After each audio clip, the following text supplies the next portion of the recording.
మహానటి సావిత్రి గారి జీవిత చరిత్ర ఇప్పుడు తెలుసుకుందాం. తెలుగు, తమిళ సినిమా నటి, దర్శకురాలు. అభిమానుల చేత మహానటిగా కీర్తించబడ్డారు. గుంటూరు జిల్లా చిర్రావూరు గ్రామంలో జన్మించిన సావిత్రి గారు చిన్నతనంలోనే తండ్రిని పోగొట్టుకున్నారు. పెదనాన్న ఆమెను పెంచి పెద్ద చేశారు. చిన్నప్పటి నుంచి కళల వైపు ఆసక్తితో పెరిగిన సావిత్రి గారు తర్వాత నాటక రంగంలోకి ప్రవేశించారు. అప్పుడే ప్రముఖ హిందీ నటుడు పృథ్వీరాజ్ కుమార్ చేతుల మీదుగా బహుమానం కూడా అందుకున్నారు. తర్వాత సినిమాల్లో నటించడం కోసం మద్రాస్ చేరారు. చిన్న పాత్రలతో తన ప్రస్తావం మొదలుపెట్టి అగ్ర కథానాయికగా ఎదిగారు. తెలుగులోనే కాక తమిళంలో తనదైన ముద్ర వేసి నడిగర్ తిలగం అనే బిరుదు పొందారు. తమిళ నటుడు జెమినీ గణేశన్ను పెళ్లి చేసుకున్నారు. అప్పటికే ఆయనకు 2 భార్యలు ఉన్నారు. సావిత్రి గారికి విజయ చాముండేశ్వరి అనే కూతురు, సతీష్ కుమార్ అనే కొడుకు జన్మించారు. కుటుంబ కలహాలు, ఆర్థిక ఇబ్బందులు ఎదురవడంతో ఒక దశలో బాగా బతికిన ఆమె చివరి దశలో పేద జీవితాన్ని గడిపారు. అనారోగ్యంతో 1 సంవత్సరం కోమాలో ఉండి 46 సంవత్సరాల వయసులో మరణించారు. సావిత్రి గారి తొలి జీవితం ఎలా ఉందో ఇప్పుడు తెలుసుకుందాం. ఆంధ్రప్రదేశ్ రాష్ట్రం గుంటూరు జిల్లా తాడేపల్లి మండలంలోని చిర్రావూరు గ్రామంలో డిసెంబర్ 6, 1938న నిశంకర్రావు గురవయ్య, సుభద్రమ్మ దంపతులకు జన్మించారు. సావిత్రి గారికి 6 నెలలు నిండగానే టైఫాయిడ్ కారణంగా తండ్రి మరణించారు. గురవయ్య మరణంతో సుభద్రమ్మ విజయవాడలోని తన అక్క అయిన దుర్గాంబ ఇంటికి చేరారు. దుర్గాంబ భర్త పేరు కొమ్మారెడ్డి వెంకట్రామయ్య. సావిత్రి గారికి వరుసకు పెదనాన్న అవుతారు. సావిత్రి గారు విజయవాడలోని కస్తూరిబాయి మెమోరియల్ పాఠశాలలో చేరారు. పాఠశాలకు వెళ్లే దారిలో నృత్య విద్యాలయం ఉండేది. రోజు ఇతరులు నాట్యం చేయటం చూసి ఆ నృత్య నిలయంలో చేరి శిక్షణ పూర్తయ్యి శాస్త్రి దగ్గర సంగీతం మరియు శాస్త్రీయ నృత్యం నేర్చుకుని విజయవాడలో తన చిన్నతనంలోనే ప్రదర్శనలు ఇచ్చారు. చలనచిత్ర ప్రవేశానికి ముందు సావిత్రి గారికి 13 సంవత్సరాల వయసులో ఉన్న సమయంలో కాకినాడలోని ఆంధ్ర నాటక పరిషత్ నిర్వహించిన నృత్య నాటక పోటీలలో ఆనాటి ప్రముఖ హిందీ నటుడు, దర్శకుడు, హిందీ సినీ రంగంలో ప్రసిద్ధుడు అయిన పృథ్వీరాజ్ కుమార్ చేతుల మీదుగా బహుమతి అందుకున్నారు. అది ఆమెలో కళల పట్ల ఆరాధన పెరగడానికి కారణమైంది.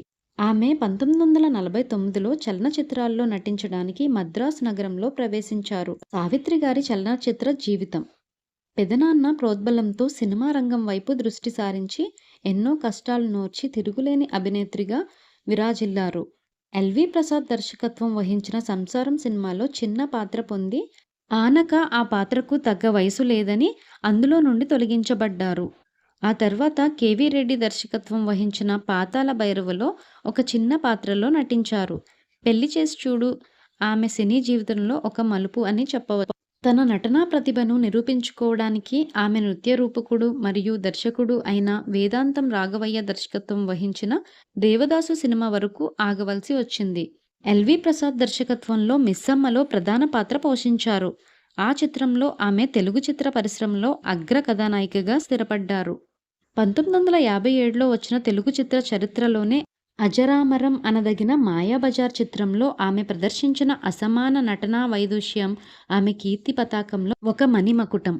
అది మొదలు ఎన్నో వైవిధ్యమైన పాత్రలను తనకే సాధ్యమైన రీతిలో పోషించి వాటికి ప్రాణప్రతిష్ఠ చేశారు.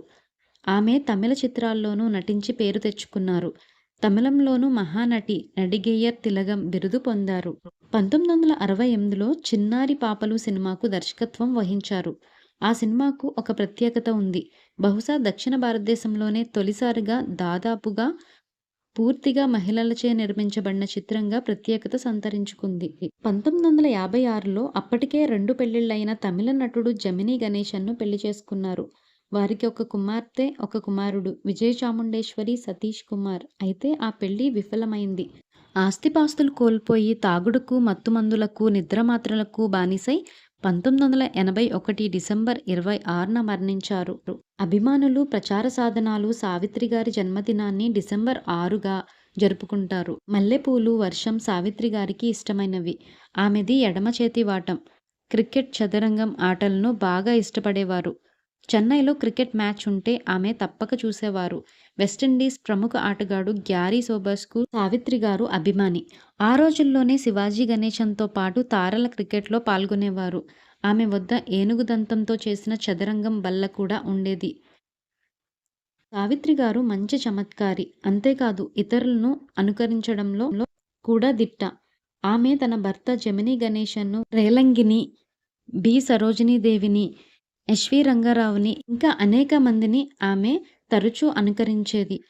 దాన ధర్మాల విషయంలో ఆమెది ఎముకలేని చెయ్య.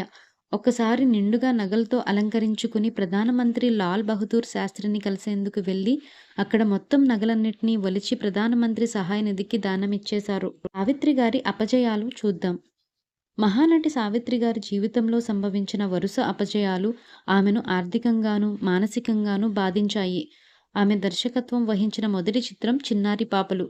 ఈ చిత్ర నిర్మాణంలో చాలామంది పాలుపంచుకున్నారు. వీరి అభిప్రాయ భేదాలతో సినిమా సరిగ్గా ముందుకు సాగపోవడంతో ఆమె సొంత ఆస్తులు అమ్మి ఈ సినిమా నిర్మాణానికి వెచ్చించవలసి వచ్చింది. తెలుగులో అమోఘ విజయం సాధించిన మూగ మనసులు చిత్రాన్ని తమిళంలో నిర్మించి అందులో శివాజీ గణేశన్తో నటించారు. ఆ చిత్రం అపజయాన్ని ఎదుర్కోవడంతో ఆమె ఆర్థిక పతనానికి దారితీసింది. ఆర్థికంగా సమస్యలను ఎదుర్కొంటూ టీ నగర్ నుండి అన్నానగర్కు నివాసం మారిన తర్వాత ఆమె అంతిమ అంకం ముగిసిపోయింది. సావిత్రి గారి జీవిత విశేషాలతో 2018లో దర్శకుడు అశ్విన్ నాగ్ తెలుగు తమిళ భాషల్లో మహానటి అనే సినిమా రూపొందించారు. ఈ చిత్రంనకు ప్రపంచవ్యాప్తంగా అశేష జనాదరణ లభించింది. మహానటి చిత్రం తర్వాత ఆ మహానటి జీవితంలోని పలు ఘట్టాల గురించి అంతటా చర్చ జరుగుతోంది. ఈ నేపథ్యంలో సావిత్రి గారిలోని గుణగుణాల గురించి, ఆ మహానటి గురించి తమకు తెలిసిన విషయాలను సోషల్ మీడియాలో పోస్ట్ చేస్తున్నారు. ఆ క్రమంలో సావిత్రి గారి దాతృత్వం గురించి తనకు తెలిసిన విషయాన్ని ఓ రిటైర్డ్ బ్యాంక్ మేనేజర్ వైరల్ అనే ఫేస్బుక్ అకౌంట్లో వివరించారు. సావిత్రి గారి అభిమాని అయిన ఆయన ఆనాటి ఘటనను తన మనసులో పదిలంగా నిక్షిప్తం చేసుకోవడంతో పాటు ఇప్పుడు సావిత్రి గారి దాతృత్వం గురించి చర్చ జరుగుతున్న ఈ తరుణంలో ఆనాటి జ్ఞాపకాలను కళ్లకు కట్టినట్లుగా వివరించారు. అందుకే ఆయన రాసిన పోస్ట్ను యథాతథంగా ఇక్కడ మీకు అందిస్తున్నాను. నేను రేపల్లె స్టేట్ బ్యాంక్లో 1972 నుండి 1984 వరకు పనిచేశాను. అప్పుడు కరెస్పాండెంట్ ఎస్ఎస్జీహెచ్ స్కూల్ వడ్డివారిపాలెం పేర మా బ్యాంక్లో కరెంట్ అకౌంట్ ఉండేది. ఎస్ఎస్జీహెచ్ స్కూల్ అంటే శ్రీమతి సావిత్రి గారి గణేశన్ హై స్కూల్ అని అర్థం. సావిత్రి గారు తన స్వగ్రామంలో పేద విద్యార్థుల సౌకర్యార్థం స్థాపించిన స్కూల్ ఇది. కేవలం సావిత్రి గారి ఆర్థిక సహాయంతోనే స్థాపించబడిన స్కూల్ అది. ఆ తర్వాత ప్రభుత్వం వారిచే గుర్తించబడి కొంత ఆలస్యముగా ప్రభుత్వం వారిచే ఉపాధ్యాయులకు నెలసరి జీతములు విడుదల చేయబడుతూ నడపబడుతున్న స్కూల్ అది. గవర్నమెంట్ గ్రాంట్ లేకపోతే 6 నెలలైనా ఉపాధ్యాయులకు జీతాలు అందేవి కావు. వారి స్కూల్ తరపున ఉద్యోగి తమ స్టాఫ్ జీతములందరికీ చెక్ మార్చుకోవడానికి మా బ్యాంకుకు వచ్చేవారు. సావిత్రి గారి మీద ఉన్న అభిమానంతో ఆ ఉద్యోగులను పలకరిస్తుండేవాడిని. సుమారు 5 నెలలు మా బ్యాంక్తో పని పడక ఆ స్కూల్ వారెవరూ మా బ్యాంకు రాలేదు. ఒకరోజు నేను మా బ్యాంక్లో కరెంట్ అకౌంట్ కౌంటర్లో పనిచేస్తున్నప్పుడు ఆ స్కూల్ ఉద్యోగి సావిత్రి గారి సంతకముతో ఉన్న 1,04,000 రూపాయలు మద్రాస్ చెక్ క్లియరెన్స్ కోసం తమ ఖాతాల్లో జమ చేయడానికి తీసుకుని వచ్చారు. 1975 ప్రాంతంలో 1,04,000 అంటే ఈ రోజుల్లో సుమారు 40 లక్షలు పైనే. మామూలుగా ఆ ఖాతాలో గవర్నమెంట్ బిల్లు జమ చేయబడ్డాక కరెస్పాండెంట్ సంతకం చేసిన చెక్కు ద్వారా డబ్బులు విత్డ్రా చేసుకుంటారు.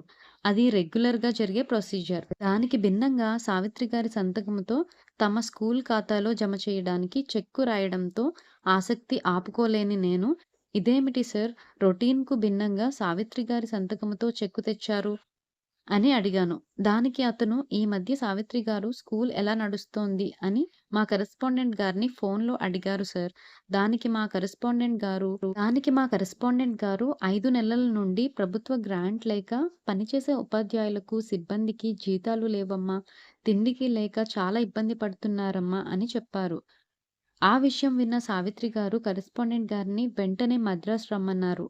మా కరెస్పాండెంట్ గారు వెంటనే మద్రాస్ వెళ్లారు.